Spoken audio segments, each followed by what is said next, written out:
कथा जो मैंने प्रकृत में भगवान को चरण में शरण जाती गुरु को चरण में शरण जाती से मैंने प्रकृत में प्रेम पाती आ प्रेमर मूल्य हूँ अमूल्य मूल्य।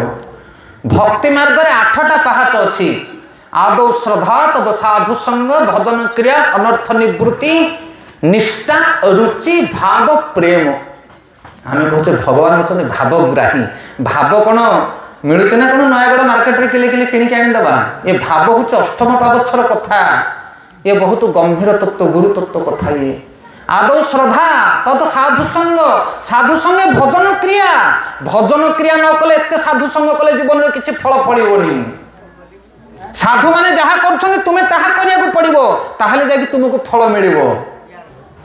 साधु संगे भगवान का नाम साधु संग तापरे भजन क्रिया पर अनर्थ निवृत्ति हैला पर रुचि रुचि माने कौन सॉरी निष्ठा पर रुचि माने स्वाद हरिनामी की रस अच्छी पान कला लोक सीना जानी आम जो बर्तमान कौन कह से सब कथा कहना इच्छा होनी अष्टप्रहरी आजिकल जो माकड़ भाया डेउछन हरिनाम करी ये प्रकृत में स्वाद नुह यहाँ केवल लोक देखापी आम एक्टिंग करुचे कि हृदय कौन प्रकार भाव भक्ति नहीं ता भितर बाहर पड़िया बाहर जाकि गंजे पुले पुले टाणिया ता भितर बाहर जा ढाबार जाकि चिकेन मटन खाइबा एथरे भक्ति भाव नहीं ये शोबाजी केवल आ जो माने भाव भक्ति आचरण करुछन्ति गोस्वामी मानकर जीवन पढ़ सांकुड़ी जीव तम मन प्राण पूरा डरी जीव तमे हटी जीव भक्ति को देखिले।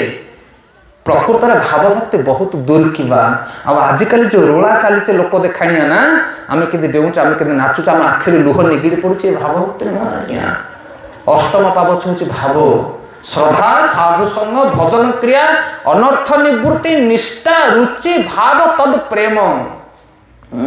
रूप गोस्वामी पादंकर गंभीर पुस्तक ये से भगवान होते भावग्राही दनादन आ शेष जाकि प्रेम ताको कहे कृष्ण प्रेम से तुम्हें कृष्ण को भल पाइब कृष्ण तुमको भल पाइबे। गोटे क्षण कृष्ण को बिना तुम्हें बंची पार नहीं गोटे क्षण आश्लिष्य बापादर तापी नष्ट मदर्शन मर्म हता करुतुबा जथा तथा विदधातु लंपट मत प्राण नाथस्तु सएव ना परो। गोपी मानकर प्रीति विषय अनेक आचार्य माने सुंदर वर्णना करती गाई दियंती सुंदर भाव में सुंदर एक्टिंग करती किंतु गोपी मानकर भाव को किए कहबो जगत रे किए कहबो का हृदय अछि सबले प्रीति का हृदय अछि कृष्ण का बिना जगत रे तांको किछि देखा जाए ना एमिति कि अछि जगत रे खाइबा पीवा घंटाटे विलंब हो तुम मुंड काम कर हरि बोल कि प्रेम करुच तुम भगवान कृष्ण को। महाप्रभु कहते तुम्हें मत कष्ट दियो दंड दियो लात मारो जहाँ दब मु स्वीकार करी तुम छड़ा जगत में मोर प्राणनाथ कही ना कहे प्रेमर स्थिति से स्थिति मिलवा एत साधारण कथा नुह आज्ञा। कोटि कोटि जन्म तपस्या कले से स्थिति मिलबनी जदि आपको से स्थिति दरकार ताहले चैतन्य महाप्रभुकर भावधारा आसुथिबा गोस्वामी मानकर जीवन को पढ़ केबे चैतन्य चरितामृत चैतन्य भागवत पढ़ कृष्ण रस कौन जानिमो। जदि गौर ना होइते तबे कि होइते केमने धरिताम दे राधार महिमा प्रेम रस सीमा जगते जानते के। गोलक वृंदावन में सबुठारु श्रेष्ठ गोपी होछने राधाराणी आम समस्ते जानिचे पृथ्वी रे राधाराणी भगवान को प्रेम करुथिले भल पाउथिले से प्रेम केवल पार्टी रे आमे कहूचे कि हृदय अनुभव कला भली ताको वर्णना कला भली जगत रे कहार शक्ति नहीं। बड़ बड़ आचार्य माने मध्य मुंड पोति दियंती राधांग रानी को विषय किछि कहै पई किंतु आजिकल लोक माने थटा सामथारे सीधा चली जाती दशम स्कंद रासलीला पाठ करो आमे सुनिबो कौन योग्यता अछि रासलीला विषय सुनिया पई। जने महाराज को जने प्रश्न पचारे महाराज टे राधाराणी विषय कहून राधा कृष्ण प्रेम लीला विषय महाराज कौन कहले जानिच कहले आमर औकात नहीं आमर योग्यता नहीं ता विषय वर्णना करने कहले गोटे कंपानी आमे होचे झाड़ू मारिबा लोक गोटे कंपानी आमे झाड़ू मराड़ी आ से कंपानी मालिक मालिकियानकर रासलीला विषय आमे जदि वर्णना करबा आमे अपराधी ना कौन आमे किए तांकर से जो शारीरिक लीला विषय तांकर गंभीर माधुर्य कथा विषय आमे कौन वर्णना करि परिबा। आमे तांकर गाड़ी विषय तांकर कार विषय तांकर धन विषय तांकर बंधु बांधव विषय आलोचना करि पारु किंतु पति पत्नी भितर जो गंभीर संपर्क विषय आमे आलोचना करिवार योग्यता नहीं। आमे किए जो मैंने रसगत संबंध संबंधित जो मैंने प्राण चेतना जो मैंने शुद्ध दिव्यात्मा भगवत प्रेरित साधु से विषय आलोकपात करती गोटे गोटे पदर से आखिर लुह निगिड़ी जाए। आम कौन राधाकृष्ण विषय आलोचना कले आम आखिर लुह निगिड़ ताहले तुम कि योग्यता अच्छी तुम किए राधाराणी विषय आलोचना करने कृष्ण प्रेम सी एत मजालिया कथा नुह सी कृष्ण प्रेम ताकू कह जाए एत गंभीर वस्तु सी चिरा फटा पिंधिक आचार्य मान जीवन निर्वाह कर रूप गोस्वामी सनातन गोस्वामी होती चैतन्य महाप्रभुर मुख्य शिष्य दी जन जड़े होती प्रधानमंत्री आ जड़े होती अर्थमंत्री विचार करते आपण मैंने प्रगाढ़ पंडित से जो श्लोक काव्य रचना आप पढ़िले आपंकर मुंड गरम हो जहाँ लिखिं से जहाँ लिखिं काव्य आ से दुई भाई एत प्रगाढ़ प्रवीण किंतु चाकरी छाड़ी देके आंठु अलुचा लुगा पिंधिक आसिक वृंदावन रोता राति सारा भगवान नाम जप करेंगे दिन सारा भगवान नाम जप करेंगे आ दिन बेला जाकि मागिबे ब्रजर रुटी आ गुड़ मोटा मोटा जब रुटी मागिक आने दी भाई जाक ता सहित गुड़ मिसेकी खाइबे जहाँ बड़का हम लुगारे बांधिकी जमुना बाली रे पोती देवे आ राति सारा बसिक भगवान नाम जप करेंगे ता भितरे सुखिला पत्र एकाठी करके रखिथिबे सुखिला जाळणी पत्र से पत्र को जाळिबे से आलोक रे बसिक ग्रंथ रचना करेंगे माधुर्य कादम्बिनी पुस्तक जोटा हम टिके पूर्व कहते श्रद्धा साधु संग भजन क्रिया माधुर्य कादम्बिनी उपदेशामृत भक्ति रसामृत सिंधु पुस्तक से पुस्तक आपण मैंने केबे पढ़ंतु ता भितर मुंड पशिबनी कौन लिखा हिची आचार्य मैंने से सब ग्रंथ को रचना करुथिले से जीवन इतिहास को टिके पढ़ो कई भाया लोक से ब्रह्ममाध्य गौड़ीय परंपरा आसुथिबा साधु मान विषय पाठ कर भक्ति कौन जान कृष्ण प्रीति कौन जान रूप गोस्वामी सनातन गोस्वामी जमुना कूल बसिक भजन कर गोटे छोटिया कुटीर सान भाई रूप गोस्वामी भावुं जदि क्षीर टिके किए दिंता आज ताहले गोपाल पाखे क्षीरी टिके भोग लागता यही कथा मन चिंता कले सकाल टिके पाहिची कि नहीं गोटे झीटे एत बड़ हाँडी क्षीर हाँडीटे आणिकी देदेला रूप गोस्वामी कहला गोस्वामी आउ गाहीर क्षीर दुआनी था आपड़ टे नियंतु कौन है भोग लगेदेवे सनातन गोस्वामी आसिले बड़ भाई आसिला आसकू घर क्षीरी क्षीरी बासना होची कहले रूप गोस्वामी रूप ना कौन है भाई ना घर कौन क्षीरी क्षीरी बासना हो क्षीरी कौड़ आसला ना किए गोटे झीटे आणिकी देदेला क्षीरी ठेकीटे मुझे भाविली क्षीरी करके गोपाल को लगेदेवा ना तुम्हें मन इच्छा कर तो क्षीरी खायापाई ना हाँ मुझे भाभी ना कौन भाविल तुम्हें तुम्हें वैष्णव है कि क्षीरी खाइबा भाविल आउ किए आणिकी देला से क्षीरी जानिछ ना किए ना से राधाराणी आसते से भक्त जो इच्छा करे भगवान कृष्ण आसिक सेवा करनी से भक्त के इच्छा करे ना किसी कामना करे ना मत किसी दरकार ना हे प्रभु मान अबा तार ये जगत वैष्णव हूँ जड़े जे जगत किसी कामना करे ना जहाँ ईश्वर को इच्छा ताको स्वीकार करे किए अच्छी कहला आज्ञा जगत जे कह मत किसी दरकार ना अच्छी किए गोटे लोक हाथ उठे देख लो तुम जहाँ कर मुझे स्वीकार करी एमती किए अच्छी कौ स्त्री अच्छी एमती स्वामी जहाँ कह मानि नब हाँ तुम जहाँ कह तुम्हें मोर प्राणेश्वर तुम्हें जहाँ कह मुझे स्वीकार करी किए अच्छे जगत नाई ना काली आम पढ़ुले भगवान कृष्ण कहते दुर्वासा को दुर्वासा मोर भक्त माने मते पति भली स्वीकार करती से माने जगत रे मो बिना किसी जानती नहीं तो फिर मु तांको बिना आ कौन जानी से अधीन हो जाए पराधीन हो जाए मुझे से शुद्ध वैष्णव साधु मानकर से जहाँ इच्छा करते मुझे समर्पित हो जाए ये हूँ गहन कथा से कृष्ण प्रेम शरणागति आरंभ हुए परम पूज्य हलधर महाराज क्लास के शुणु गोस्वामी चरित्र शरणागति विषय एमती कथा कहते तुम बस उठी पारनी हाँ कहे भागवत कथा आज्ञा आम कहते रस हो कि रस पीवा आज्ञा कलजुगे रसमालयम हूँ भागवतम 88,000 ऋषिमुनि मैंने बस कथा शुणापी पिन ड्रॉप साइलेंट कौन सी म्यूजिक नहीं कौन सी इंस्ट्रूमेंट नहीं केवल हरि कथा आमे जाऊँ प्रवचन शुणापी 5 घंटा 6 घंटा कंटिन्यूसली हरि कथा प्रवचन आलोचना हम मन ना भजन कीर्तन सबकि हम प्राथमिक अवस्था शेष पर्यायर रसगत संबंध नष्ट हो प्रकृत में साधु जो मैंने से करनी मझे देखिच तुम्हें कारण रसगत संबंध एपट सेपट हो जहाँ लास्ट रे बाजिब ମନା ନାହିଁ କିଏ କୋଉ ରସର ରସିକ ଆମେ କାହାକୁ ନିନ୍ଦା କରିବାନି। କୋଟି କୋଟି ପ୍ରଣାମ ସମସ୍ତଙ୍କୁ। କିନ୍ତୁ କଥା ଭଳି ହେବା ଦରକାର, କଥାକୁ କଥା ସହିତ ଗ୍ରହଣ କରିବା ଦରକାର। ତ ଏଭଳି ଭାବରେ ଆଚାର୍ଯ୍ୟ ମାନେ କହୁଛନ୍ତି କି ଯଶୋଦା ମାଙ୍କର ସମର୍ପଣ ଭଗବାନ କୃଷ୍ଣକୁ ବାନ୍ଧି ପକେଇଲା। ସେ ଯଦିଓ ଅଜିତ, ବହୁତ ସିରିୟସ୍ ହେଇଯାଉଛି କଥା। ଜଗତରେ କୃଷ୍ଣ ପ୍ରେମ ପାଇବା ବଡ଼ ଦୁର୍ଲଭ। ପ୍ରେମ এই ଜଗତରେ ନାହିଁ। এই ଜଗତଟା ହଉଛି ଓଲଟା, ঊର୍ଦ୍ଧ୍ୱମୂଳ ଅର୍ଦ୍ଧ ଶାଖା। ଭାଗବତ ଗୀତାର 15 ଅଧ୍ୟାୟ ପୁରୁଷୋତ୍ତମ ଯୋଗରେ ଭଗବାନ କହୁଛନ୍ତି, ହେ ଅର୍ଜୁନ, এই ଜଗତଟା ହଉଛି ଓଲଟା ବୃକ୍ଷ। ତାର ମୂଳ ଉପରକୁ ଡାଳ ତଳକୁ। ଦେଖିଛ ସେ ଗଛ? ପୋଖରୀ ହୁଡ଼ାରେ ଅଛି। ପୋଖରୀ ହୁଡ଼ାରେ ଯୋଉ ଗଛ ଅଛି ବଉଳ ଯାକ ଉପରକୁ ଥିବ, ମୂଳଟା ତଳକୁ ଥିବ। କିନ୍ତୁ ଗଛ ପୋଖରୀ ଭିତରେ ଯୋଉ ଗଛଟା ଅଛି ତାର ମୂଳ ଉପରକୁ ଡାଳ ଯାକ, ସେଇ ଗଛରେ ଆମ୍ବ ତୋଳି ହୁଏ ନା। এই জগতটা হচ্ছে সেই গছ। এটি প্রেম ନାହିଁ କି সম্বন্ধ ନାହିଁ। কিন্তু ଆମେ ଚେଷ୍ଟା କରୁଛେ ଜଗତରେ ସୁଖ ପାଇବା ପାଇଁ, ଆମେ ଚେଷ୍ଟା କରୁଛେ ଜଗତରେ ସମ୍ବନ୍ଧ ତିଆରି କରିବା ପାଇଁ। ଅସମ୍ଭବ। এই ଜଗତରେ ସମ୍ବନ୍ଧ ସୃଷ୍ଟି ହେଇପାରିବ ନାହିଁ। এটা ଜେଲଖାନାଟା, এটা টেম্পোরারি ওয়ার্ল্ড। ଇଏ ଟ୍ରେନ ଉପରେ ବସିছে, କି ବନ୍ଧୁ ବାନ୍ଧବ ହଉଛ, ଯା ଷ୍ଟପେଜ ଆସିଲେ ସେ ଓହ୍ଲେଇକି ପଳେଇବ।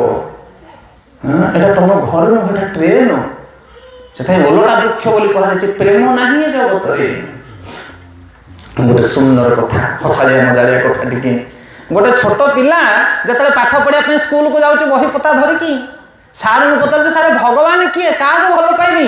ନା ରେ ବାପା ମା ହଉଛନ୍ତି ଚଳନ୍ତି ଦେବତା, ତାଙ୍କ ଠାରୁ ବଡ ଭଗବାନ ଏ ଜଗତରେ କେହି ନାହାନ୍ତି। ପିଲାଟି ସେଇ ଦିନ ଠାରୁ ବାପା ମାଙ୍କୁ ଭଲ ପାଇଲା, କହିଲା ମୋର ବାପା ମାଙ୍କ ଛଡା କିଏ ନାହାନ୍ତି। ସ୍ୱାଭାବିକ ଭାବରେ ଜଣେ ସନ୍ତାନ ବାପା ମାଙ୍କ ପ୍ରତି ଆକର୍ଷିତ ହୁଏ, କାରଣ ବାପା ମାଙ୍କୁ ଛାଡି ସେ ଗୋଟେ କ୍ଷଣ ରହିପାରିବନି। ଗୋଟେ ସନ୍ତାନ ଭଲ ପାଇଥିଲେ କି ନାଇଁ? ଆମେ ସମସ୍ତେ ଭଲ ପାଇଛେ ଆମ ବାପା ମା ମାନଙ୍କୁ, ପାଇନେ? ମାର କୋଳ ଗୋଟେ କ୍ଷଣ ଛାଡ଼ିଦେଲେ ଆମେ ରୋଦନ କରୁଥାଉ, ଆମେ ନା। କିନ୍ତୁ ଏବେ ତ କାହିଁ ମା କୋଳ ଲୋଡୁନେ, ସେ ପ୍ରେମ କୁଆଡେ ଗଲା? ଆମେ ଅଛେ, ସେଇ ମା ଅଛି, ସେ ବୁଢୀ ହେଇଯାଇଥାଇପାରେ, ଆମେ ଯୁବକ ହେଇଯାଇଥାଇପାରୁ, କିନ୍ତୁ ମା ତ କୁଆଡେ ଯାଇନି, ପୁଅ ତ କୁଆଡେ ଯାଇନି, ସମ୍ବନ୍ଧ ତ କୁଆଡେ ଯାଇନି। ପ୍ରେମ କୁଆଡେ ଗଲା? କୁଆଡେ ଗଲା ସେ ପ୍ରେମ? ଅଛି ନା। ସେଥିପାଇଁ ଜଗତରେ କୌଣସି ପ୍ରେମ ତିଷ୍ଠି ପାରେ ନା। ମା ବାପାକୁ ଭଲ ପାଉଥାଏ ଛୋଟ ଛୁଆଟିଏ, ଟିକେ ବଡ ଯେତେବେଳେ ହେଇଯିବ ନା, ତୃତୀୟ ଚତୁର୍ଥ ପଞ୍ଚମ କ୍ଲାସ ପାଠ ପଢିବ, ସେତେବେଳେ ମା ବାପା କୋଳରେ ରହିବନି। ପୁଅ ଝିଅ କୋଉଠି ରହିବ? ସାଙ୍ଗସାଥି ମାନଙ୍କ ପାଖରେ ଦିନ ଦିନ ଭରି ଖେଳୁଥିବ। ଆରେ ପୁଅ, ଆରେ ମୋ ଧନଟା ପରା, ସୁନାଟା ପରା, ରହବା, ମତେ ହିଁ ତୁ କିଛି କହନା। ସାଙ୍ଗମାନେ ତାର ପ୍ରାଣ। ବୁଝିପାରୁଛ ନା ନାଇଁ? ଆମେ ସବୁ ସେଇ ସ୍ତର ଦେଇକି ଗତି କରୁଛେ। ସେତେବେଳେ ସାଙ୍ଗ, ମୁଁ ମୋର ସାଙ୍ଗ, ବେଷ୍ଟ ଫ୍ରେଣ୍ଡ। ଆଉ କିଛି ଦିନ ଗଲା ପରେ ଯେତେବେଳେ ଯୌବନ ପ୍ରାପ୍ତ ହବ, ସେତେବେଳେ ଗୋଟେ ଝିଅଟେ ପୁଅଟାକୁ ଭଲ ପାଇବ, ପୁଅଟେ ଝିଅଟାକୁ ଭଲ ପାଇବ। ଏଇଟା ସ୍ୱାଭାବିକ ହେଇଗଲାଣି ଏବେ। କିନ୍ତୁ ସେଇ ପ୍ରେମ ମଧ୍ୟ ଅଧିକ ଦିନ ରହିବନି। ମା ବାପା ଯେତେବେଳେ ଜାଣିବ ପୁଅ ମୋର ଅନ୍ୟ ଆଡେ ମନ ତୁଲେଇଲାଣି, ବୋଲେ ସାଙ୍ଗେ ସାଙ୍ଗେ କଣ କରିବେ? ହାତକୁ ଦି ହାତ କରିଦେବେ, ବାହାଘର ହେଇଗଲା। ସୁନା ନାକି ବୋହୁ ଯେତେବେଳେ ଓଢ଼ଣା ଟାଣିକି ଘରକୁ ଆସିବ, ସେତେବେଳେ ପୂର୍ବର ପ୍ରୀତି ପ୍ରେମ ସବୁ ଭୁଲିଯିବ ମଣିଷ, ନା ନାଇଁ? ପତି ପତ୍ନୀ ଭିତରେ ଗଭୀର ପ୍ରେମ ସମ୍ବନ୍ଧ ଜାତ ହବ। କେତେ ଦିନ? ହରିବଲ। ଆଉ ସେଇ ପ୍ରେମ କେତେ ଦିନ? ଅତି ବେଶୀରେ ବର୍ଷେ କି 2 ବର୍ଷ, ନହେଲେ ଗୋଟେ ଛୁଆଟେ ହେଲା ପର୍ଯ୍ୟନ୍ତ। ତାଠୁ ବେଶୀ ଲମ୍ବା ସମୟ ଯିବନି ମା। ରହୁଛି କିଏ ପ୍ରେମ ରହୁଛି? କୋଉ ଘରେ ସ୍ୱାମୀ ସ୍ତ୍ରୀ ଝଗଡା ନେଇ କହିଲ? ସକାଳ ପାଇଲେ ଝଗଡା ଅଧିକ, ପ୍ରେମ କମ। এইভাবে ভাবে দিন পরে দিন অতিবাহিত হয়ে চালিব। কিଏ কাহার নুহে এଠି এই জগତରେ কিଏ কাহা সহিত লম্বা সময় প্রেম କରିପାରିବ ନାହିଁ, କିନ୍ତୁ ଭଗବାନଙ୍କୁ ଆମେ ପ୍ରେମ କରିପାରିବା। ତାଙ୍କ ପ୍ରେମକୁ ଆମେ ଚିରନ୍ତନ ଭାବରେ ଧାରଣ କରିପାରିବା। ସେ ହେଉଛନ୍ତି ପରମେଶ୍ୱର। ତାପରେ ଭଗବାନ କୃଷ୍ଣ ଧରା ଦେଉଛନ୍ତି, ଯଶୋଦା ମାତା ବାନ୍ଧି ପକାଉଛନ୍ତି ରସିରେ। ତାପରେ ଅପୂର୍ବ ଲୀଳା, ଯଶୋଦା ମାତା ପଳାଉଛନ୍ତି ଯମୁନାକୁ।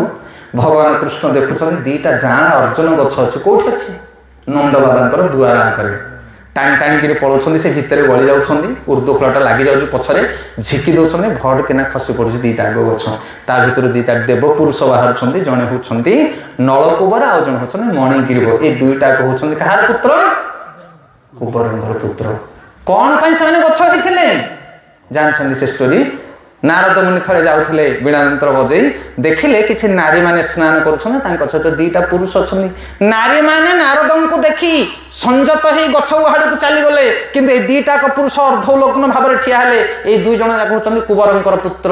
ନାରଦ ଭାବୁଛନ୍ତି ଆରେ ଇଏ ତ ଦେବକୁମାର ଭଳିଆ ଦେଖାଯାଉଛନ୍ତି, ଭଦ୍ରଲୋକ ଭଳିଆ ଦେଖାଯାଉଛନ୍ତି, ଏଇ ଦିଟାକ ଋଷିମୁନି ମାନଙ୍କୁ କ'ଣ ସମ୍ମାନ ଦଉନାହାନ୍ତି?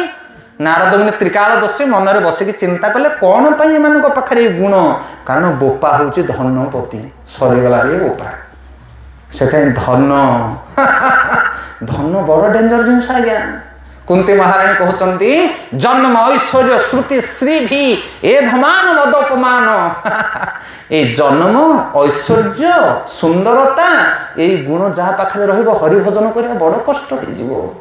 କୁବେରଙ୍କର ପୁତ୍ର ହେତୁ ତାଙ୍କ ମନରେ ଅହଙ୍କାର ଥିଲା, ଅଭିମାନ ଥିଲା। ଆମ ବାପା ପରା କୁବେର, ଧନର ଅଧିପତି, କୋଉ ସାଧୁ ସନ୍ଥ ଆସିଲେ ଆମକୁ କିଏ କ'ଣ କରିବ? ତାପରେ ଭଗବାନ କ'ଣ ନାରଦ ମୁନି ଗୋଟେ ଇଞ୍ଜେକ୍ସନ ଦେଇଦେଲେ। କ'ଣ ଇଞ୍ଜେକ୍ସନ? ଅଭିଶାପ। କହିଲେ ବୃକ୍ଷ ହେଇଯାଉ ଦିଟାକ। ଜନି ଯୌବନକୁ ଦେଖୁଛ ନା, ଜାନୁ ଯୌବନକୁ, ତ ଯେଉଁମାନେ ନିଜର ଜାନୁ ଯୌବନକୁ ପ୍ରଦର୍ଶନ କରନ୍ତି କଳି ଯୁଗରେ, ଅର୍ଦ୍ଧ ଉଲଗ୍ନ ହୋଇ ପେଣ୍ଡେଲରେ ନୃତ୍ୟ କରନ୍ତି, ସେମାନଙ୍କର ନେକ୍ସଟ ଲାଇଫ ହେଉଛି ବୃକ୍ଷ, ଗଛ ଜନ୍ମ ପାଇଯାଆନ୍ତି ସେମାନେ। ଏ ଶାସ୍ତ୍ରରେ ବର୍ଣ୍ଣନା କରାଯାଇଛି। ଗଛ ହେଇଗଲେ ଶାସ୍ତ୍ରରେ ବଡ଼ ସୁନ୍ଦର କଥା କୁହାଯାଇଛି। କହୁଛନ୍ତି ଇଏ ହେଉଛି ଦରିଦ୍ରାଞ୍ଜନ। ଆମର ପରମ ପୂଜ୍ୟ ଗୌର ଗୋବିନ୍ଦ ସ୍ୱାମୀ ମହାରାଜ, ଭକ୍ତି ପ୍ରାଣ, ଭୁଲି ଯାଉଛି ମହାରାଜଙ୍କର ନାଁ। ମହାରାଜ ବହୁତ ସୁନ୍ଦର କଥା କହୁଥିଲେ, କହିଲେ ଇଏ ହେଉଛି ଦରିଦ୍ର ଅଞ୍ଜନ। ଭକ୍ତି ଗୌରବ ସ୍ୱାମୀ ନାରାୟଣ ମହାରାଜ କହିଲେ ଦରିଦ୍ରଟା ହେଉଛି ଗୋଟେ ଏମିତିକା ଅଞ୍ଜନ, ତାକୁ ଲଗେଇଲେ ଜଣକୁ ଦେଖାଯିବ ସତ କ'ଣ ମିଛ କ'ଣ। ଆଉ ଯାହା ପାଖରେ ଧନର ଅନ୍ଧପୁଟଳି ବନ୍ଧା ହେଇଯାଏ, ସେ ଜାଣିପାରେ ନା ବଡ଼ କିଏ, ସାନ କିଏ, ସାଧୁ କିଏ, ସନ୍ତ କିଏ। ଧନର ପ୍ରଭାବ ଏତେ ଗରିଆ। ସେଥିପାଇଁ ଏ ନାରଦ ମୁନି କ'ଣ କଲେ ନା, ଏ ଦିଟାକର ନେତ୍ରରେ ଦରିଦ୍ର ଅଞ୍ଜନ ଲଗେଇଦେଲେ। ଦରିଦ୍ର ମାନେ ତାଙ୍କର ଧନ ସମ୍ପତ୍ତି ଐଶ୍ୱର୍ଯ୍ୟ ସୌନ୍ଦର୍ଯ୍ୟକୁ ଛଡ଼େଇ ନେଇଦେଲେ, ଆଉ ସେମାନେ ବୃକ୍ଷ ପାଲଟି ଗଲେ। ନାରଦ ମୁନିକୁ ପ୍ରଣାମ କଲେ, କହିଲେ ହେ ନାରଦ ମୁନି, ଆପଣ ତ ମୁନି ଶ୍ରେଷ୍ଠ, ଆମେ ତ ଅଧମ ଅଯୋଗ୍ୟ, ଆମେ ଅପରାଧ କରୁଛୁ, ଦୟାକରି ଆପଣ ଆମକୁ କ୍ଷମା କରନ୍ତୁ। ନା କ୍ଷମା କରିବେ, ଅପେକ୍ଷା କର, ତୁମେ କିଛି ଯୁଗ ପର୍ଯ୍ୟନ୍ତ ବୃକ୍ଷ ହେଇ ରୁହ, ତାପରେ ଭଗବାନ କୃଷ୍ଣ ସ୍ୱୟଂ ଆସିବେ ଆଉ ତୁମ ଦି ଜଣ ଯାକ ଉଦ୍ଧାର କରିବେ। ତ ଭଗବାନ କୃଷ୍ଣ କ'ଣ ପାଇଁ ଗଲେ ଜାମଳାର୍ଜୁନ ବୃକ୍ଷ ପାଖକୁ? କାରଣ ନାରଦ ମୁନି କହିଥିଲେ ବୋଲି ତାଙ୍କ କଥାକୁ ସ୍ମରଣ କରି, ନହେଲେ ଏ ନଳକୂବର ମଣିଗିରିବ ଏ ଦିଟାକର କୌଣସି ଯୋଗ୍ୟତା ନଥିଲା ଭଗବାନଙ୍କର କୃପା ପାଇବା ପାଇଁ। ଆଉ ଆମେ ହେଉଛେ ସେଇ ନଳକୂବର ମଣିଗିରିବ। ହରିବୋଲ, ଆମର କୌଣସି ଔକାତ ନାହିଁ, ଆମର କୌଣସି ଯୋଗ୍ୟତା ନାହିଁ ଭଗବାନଙ୍କ କୃପା ପାଇଲା ଭଳି। କିନ୍ତୁ ଏ ସାଧୁ ସନ୍ଥ ମହାତ୍ମା ମାନେ ଆପଣଙ୍କ ଗାଁକୁ ଆସୁଛନ୍ତି ନାରଦ ମୁନିଙ୍କ ଭଳି, ସେମାନେ ବି ବେଳେ ବେଳେ ତମକୁ ଗାଳି ଦେବେ, ତମକୁ ନିର୍ଦ୍ଦେଶ ଦେବେ, ଏଇଟା କର, ସେଇଟା କର, ସେଇଟା କର, ଏଇଟା କର କହିବେ। ତମେ ଯଦି ତାକୁ ସ୍ୱୀକାର କରିବ ତାହେଲେ ଭଗବତ କୃପା ତମ ଉପରେ ହବ। ଇଏ ହେଉଛି ଫାଇନାଲ କଥା। ପ୍ରସଙ୍ଗ ଆଗକୁ ବଢ଼େଇବା ନାହିଁ, ସମୟ ହେଇଗଲାଣି, ଆଉ 10 ମିନିଟ୍ ବାକି ଅଛି। ଠିକ୍ ଟାଇମରେ ସାରିବା। ଅଧେ ତ 3 ମିନିଟ୍ ଅଛି। 27 ହେଲାଣି। ଆଚ୍ଛା, ଆମର ଏଠି 21। ଓକେ ଓକେ, ଠିକ୍ ଅଛି। ନା କିଛି ଅସୁବିଧା, ସମୟ ସାରିବା। ତ ସେଥିପାଇଁ ଏ ଦେଖ, ପ୍ରସଙ୍ଗ ଭିତରୁ ଶିକ୍ଷା ଆମକୁ କ'ଣ ମିଳୁଛି ଦେଖନ୍ତୁ। ପ୍ରସଙ୍ଗ ସମସ୍ତେ ଗାଇବେ, କହିବେ, କିନ୍ତୁ ତା ଭିତରୁ ଗ୍ରହଣୀୟ କ'ଣ? ଏଇ ଯେଉଁ ଆମେ ବର୍ତ୍ତମାନ ଦାମୋଦର ଲୀଳାକୁ ଆଜି ପାଠ କଲେ, ଯଶୋଦା ମାତା ଭଗବାନ କୃଷ୍ଣଙ୍କୁ ବାନ୍ଧିଦେଲେ, ପେଟରେ ଉର୍ଦ୍ଦୁ ଖଳରେ ବନ୍ଧା ହେଇଗଲା ରସି, ତାଙ୍କ ନାଁ ହେଇଗଲା ଦାମୋଦର। କାର୍ତ୍ତିକ ମାସରେ ଲୀଳା କରନ୍ତି, ଭକ୍ତମାନେ ତାଙ୍କୁ ପ୍ରଣାମ କରନ୍ତି, ଦୀପଦାନ କରନ୍ତି, ଦାମୋଦର ଲୀଳା। ଏଥିରୁ ଆମେ ଶିଖିଲେ କ'ଣ? ଶିକ୍ଷା ହେଉଛି ଏୟା କି କୃଷ୍ଣ ଭକ୍ତି ପାଇବା ପାଇଁ ଶରଣାଗତି ଦରକାର, ଯଶୋଦାଙ୍କ ଭଳି। ଶିକ୍ଷା ହେଉଛି ଏୟା, ଆମର କୌଣସି ଯୋଗ୍ୟତା ନଥିଲେ ମଧ୍ୟ ଯଦି ସାଧୁମାନେ କୃପା କରିବେ ତାହେଲେ ଭଗବାନ ଆମକୁ କୃପା କରିବେ। ବଡ଼ ପଣିଆ ଚାଲିବ ନାହିଁ ଭକ୍ତିରେ। ହରିବୋଲ, ବଡ଼ ପଣିଆ ଭକ୍ତିରେ ଚାଲିବ ନାହିଁ। ତୁମେ ରାଜା ହେଲେ ମାନେ ମହାରାଜ, କେତେ ସମ୍ପତ୍ତି ଅଛି ତମର, ତମେ ଗୋଟେ ରାଜ୍ୟର ଯଦି ରାଜା ହବ ତାହେଲେ ଏମାନେ କ'ଣ? ମହାରାଜ। କାରଣ ରାଜାଙ୍କ ଉପରେ ରାଜା ଇଏ। ମାନୁଛ ତ ହୃଦୟରେ, ଯଦି ନାହିଁ ତାହେଲେ ଲସ୍ ତମର। ଆମର କୌଣସି ଯୋଗ୍ୟତା ଆଜ୍ଞା ନାହିଁ। ମାନ, ଅଭିମାନ, ଗର୍ବ, ଦମ୍ଭରେ ଭରି ରହିଛି ଆମ ହୃଦୟ। ସେଥିପାଇଁ ଯେଉଁ ସାଧୁ ସନ୍ଥ ମାନେ ଏଠିକି ଆସୁଛନ୍ତି ସେମାନେ ସାଧନ ସିଦ୍ଧ, ଜୀବନରେ ଗୁରୁ ଗ୍ରହଣ କରୁଛନ୍ତି, ତପସ୍ୟା କରୁଛନ୍ତି। ତାଙ୍କଠାରୁ ବିପଦ କଥା ଶୁଣ। ସେମାନେ ଦକ୍ଷିଣା ନେବା ପାଇଁ ତମ ଗାଁକୁ ଆସୁନାହାନ୍ତି, ସେମାନେ ଆସୁଛନ୍ତି ଆଶୀର୍ବଚନ ଦେବା ପାଇଁ, କିଛି ସତ କଥା କହିବେ। ଯେଉଁମାନେ ଗ୍ରହଣ କଲେ ସେମାନଙ୍କର ଜୀବନ ବେଡ଼ା ପାର ହେଇଯିବ। ନାରଦ ମୁନିଙ୍କ ଭଳି ବେଳେବେଳେ ସେମାନେ କିଛି କଥା କହନ୍ତି, ଯଦି ତାଙ୍କୁ ଜଣେ ଗ୍ରହଣ କଲେ ତାହେଲେ ସେମାନେ ଉଦ୍ଧାର ପାଇଯିବେ। ସେଥିପାଇଁ ସାଧୁସନ୍ଥ ମହାତ୍ମା ମାନେ ହେଉଛନ୍ତି ଜଗତରେ ଚଳନ୍ତି ତୀର୍ଥ। ଆମେ କାଶୀ ବୃନ୍ଦାବନ ନ ଯାଇପାରୁ, କିନ୍ତୁ ଯେଉଁ ସାଧୁସନ୍ଥ ମାନେ ଗାଁକୁ ଆସୁଛନ୍ତି ତାଙ୍କୁ ଆଦରପୂର୍ବକ ବରଣ କର। ସେମାନେ ଛୋଟିଆ ଲୋକ ନୁହନ୍ତି। ଆଉ ଯେଉଁମାନେ ଧନ ଅଭିଳାଷ କରନ୍ତି, କାମିନୀ କାଞ୍ଚନ ଅଭିଳାଷ କରନ୍ତି, ସେମାନେ ସାଧୁ ନୁହନ୍ତି। ସାଧୁ ସମ୍ପୂର୍ଣ୍ଣ ଭାବରେ ଭଗବତ ଆଶ୍ରିତରେ ଦିନ ଅତିବାହିତ କରେ।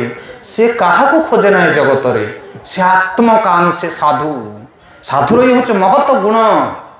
ସାଧୁକୁ ଗାଳି ଦିଅ, ନିନ୍ଦା କର, ଖାଇବାକୁ ଦିଅ ନ ଦିଅ, ତାର କିଛି ଫରକ ପଡ଼େ ନା। ସିଏ ଆସେ ତାର କର୍ତ୍ତବ୍ୟକୁ ସଠିକ ଭାବରେ ସମ୍ପାଦନ କରେ। ସେଥିପାଇଁ ସାଧୁକୁ ସାଧାରଣ ଭାବୁନି। ଜୀବନରେ ଯେ ସାଧୁ ସଙ୍ଗ ନ କରିପାରିଲା, ସାଧୁଙ୍କ ଚରଣରେ ଶରଣାଗତି ନେଇପାରିଲା, ସେ ଭଗବତ କୃପା ପାଇପାରିବ ନାହିଁ। କ'ଣ ଦବ ତମେ ସାଧୁ ମାନଙ୍କୁ? ମଥା ବାଡ଼େଇ ବାଡ଼େଇ ଆମେ ଦିନ ଯାଉଛି। ହରି ବୋଲ। ନାଇଁ ଆଜ୍ଞା, ଭଲ ଫେସିଲିଟି ଅଛି, ଖାଇବା ପିଇବା ସବୁ ସୁବିଧା ଅଛି। କ'ଣ ମହାରାଜ? ସାଧୁମାନେ କିଛି ଖୋଜନ୍ତିନି, ତମେ ଦବା ନେବାରେ କ'ଣ ଅଛି? ଆଜି ଆମେ ଯାଇଥିଲୁ ସୁରକାବାଡ଼ି। ସେଠି ଆମର ହଳଧର ମହାରାଜଙ୍କର ଗୋଟେ ସୁନ୍ଦର ଉଦ୍ୟାନ ଅଛି। ସେଠି ସେବା କରୁଛନ୍ତି ଭକ୍ତମାନେ। ଓ ଏତେ ପ୍ରେମରେ ସେମାନେ ଗଦଗଦ ହେଇଗଲେ। କ'ଣ ଖୁଆଇଲେ ସେଠି ଆଉ କହିଲେ ନ ସରେ। ଖାଇବା ପିଇବା ପାଇଁ ସାଧୁ ବୋଲେ ନା, ସାଧୁ ପ୍ରଚାର କରିବା ପାଇଁ ବୋଲେ। ଗୋଟେ ଛୋଟିଆ କଥା କହିବା କଥାକୁ ବିରାମ ଦେବା। ଥରେ ଜଣେ ସାଧୁ ଗୋଟେ ଗାଁର ପାର୍ଶ୍ୱବର୍ତ୍ତୀ ସ୍ଥାନରେ ବସିଛନ୍ତି, ମଳିନ ବସ୍ତ୍ର, ଅତି ସୁନ୍ଦର ଭାବରେ, ତାଙ୍କର କୌଣସି ଆଡ଼ମ୍ବର ନାହିଁ। ସାଧୁ ସନ୍ଥ ମାନେ କ'ଣ? ଏହି ସମୟରେ ସେଇ ରାଜ୍ୟର ରାଜା ସେଇ ବାଟ ଦେଇକି ଯାଉଥିଲେ ଛଦ୍ମବେଶରେ, ରାଜ୍ୟର ହାଲଚାଲ ବୁଝିବା ପାଇଁ। ଦେଖିଲେ ସାଧୁଙ୍କୁ, ବଡ଼ ଧାର୍ମିକ ବ୍ୟକ୍ତି।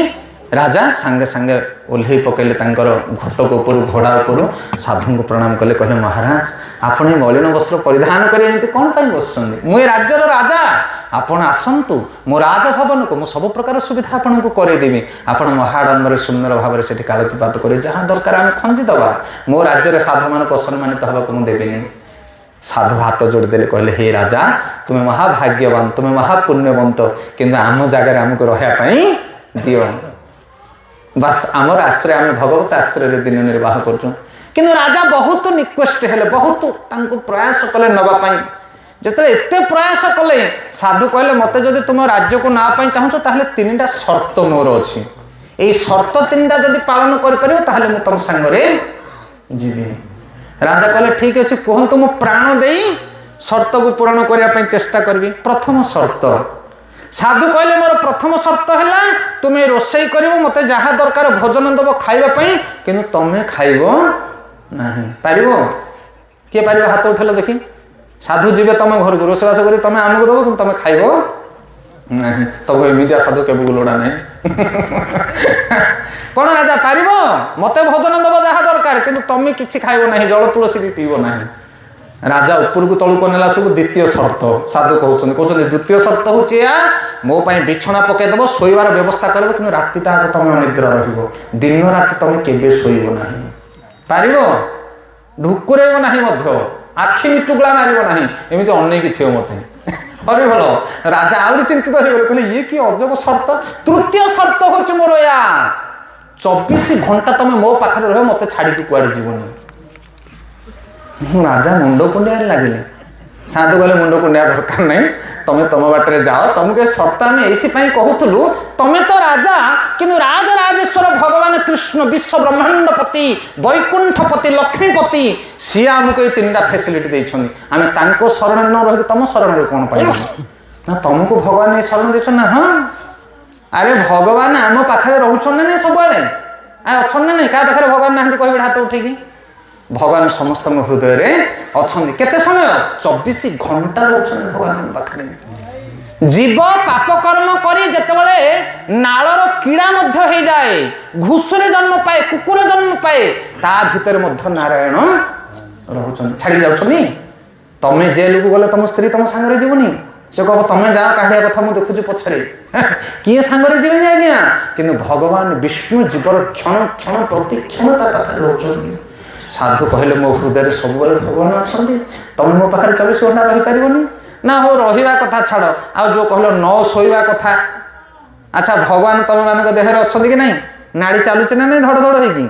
ତମେ ଘୁଙ୍ଗୁଡ଼ି ମାରିକି ଶୋଉଛ, ନାଡ଼ି ବନ୍ଦ ହେଇଯାଉଛି? ଚାଲୁଛୁଟି ନାଡ଼ି ଯୋଉଦିନ ବନ୍ଦ ହେଇଯିବ ରାମ ନାମ ସତ୍ୟ ହେଇଯିବ ସେଦିନ। ସେଥିପାଇଁ ଭଗବାନ କେବେ ଶୁଅନ୍ତି ନାହିଁ, ପ୍ରତି କ୍ଷଣ ସେ ସଚେତନ ଅବସ୍ଥାରେ ଥାନ୍ତି। ସେ ହେଉଛନ୍ତି ଈଶ୍ୱର। ଆଉ ପ୍ରଥମ ସର୍ତ୍ତ କ'ଣ ଥିଲା?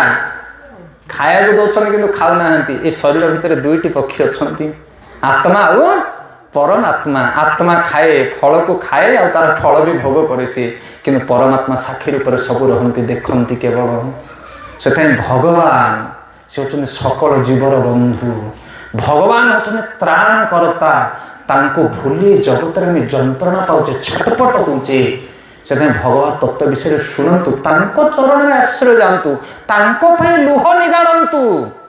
ଏ ରଙ୍ଗ ଢଙ୍ଗକୁ ପରିତ୍ୟାଗ କରନ୍ତୁନି, ଏ ରଙ୍ଗ ରହିବ ନାହିଁ। ଗମ୍ଭୀର ଭକ୍ତି ଆଚରଣ କରିବା ପାଇଁ ଜୀବନରେ ପ୍ରଚେଷ୍ଟିତ କରନ୍ତୁ।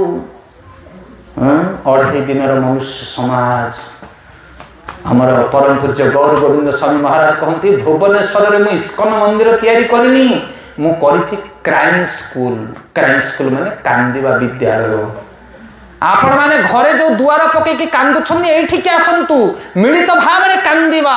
କାହା ପାଖରେ? ଭଗବାନ ପରମେଶ୍ୱରଙ୍କ ପାଖରେ କାନ୍ଦିବା। ହେ ପ୍ରଭୁ, କେତେ ଦିନ ଏ ଦୁଃଖ ଦଉଥିବେ ଆପଣ, ମୋ ହୃଦୟକୁ ଶୁଦ୍ଧି କରନ୍ତୁ, ମୋର କାୟ ମନ ବାକ୍ୟକୁ ଶୁଦ୍ଧି କରନ୍ତୁ, ଏ ଯନ୍ତ୍ରଣା ମୋତେ ଦିଅନ୍ତୁ ନାହିଁ।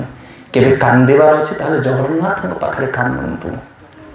ଆମ ଆଖିରେ ଲୁହ ବାହାରିବନି ଜଗନ୍ନାଥଙ୍କୁ ଦେଖିଲେ।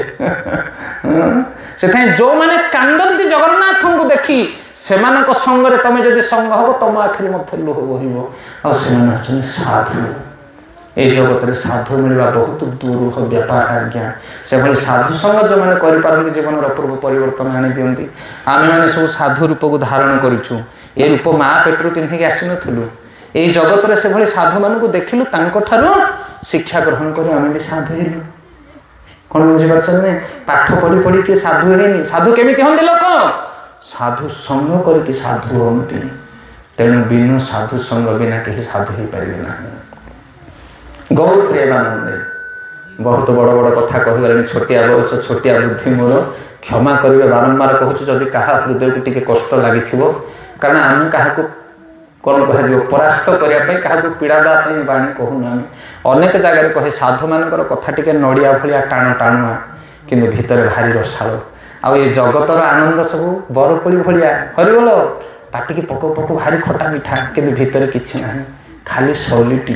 କ'ଣ ବୁଝିପାରୁଛନ୍ତି ନା ମାନେ? ସେଥିପାଇଁ ସାଧୁର କଥା ଟିକେ ଟାଣ ଲାଗିବ। ନଡ଼ିଆଟା ସଢ଼ିଥିବ ନା ଉପରେ, କିନ୍ତୁ ତାକୁ ଭେଦ କଲେ ରସ, ମଧୁର ପାଣି ସବୁ ତା ଭିତରେ ଅଛି। ଆଉ ଇଏ ଯେଉଁ ଚକାଚକ ଦୁନିଆରେ ଚାଲିଛି, ଏସବୁ ଖାଲି ବରକୋଳି ଭଳିଆ, ପାଟିରେ ପକେଇ ଦେଲେ ସିନା ମିଠା ଖଟା, କିନ୍ତୁ ଭିତରେ କିଛି ନାହିଁ। ଗୌର ପ୍ରେମାନନ୍ଦ। ଯଦି ଭଲ ଲାଗିଲା 3 ଦିନର ସେବା ମୋର, ଆର ବର୍ଷକୁ ଡାକିଲେ ଡାକ, ମନା ନାହିଁ। ମୁଁ ସେଥିପ୍ରତି ଲାଳାୟିତ ନୁହଁ, ବହୁତ ଦୂର। ଖାଲି ଆଶୀର୍ବାଦ କରିବେ, ଆମେ ଯେଉଁ ମାର୍ଗରେ ଯାଉଛୁ କେମିତି କୁସୁମ ବୃଷ୍ଟି ହଉ, ଆମେ ସେ ମାର୍ଗରେ ଆଗକୁ ଗତି କରିପାରିବୁ ଅନ୍ତ ସମୟ ପର୍ଯ୍ୟନ୍ତ। ନିତାଇ ଗୌର ପ୍ରେମାନନ୍ଦେ। ଶେଷରେ 2 ପଦ ପ୍ରଶ୍ନ, ଯଦି କାହାର କିଛି। ଜୟ ଜଗନ୍ନାଥ। ଆମର 7 ଦିନ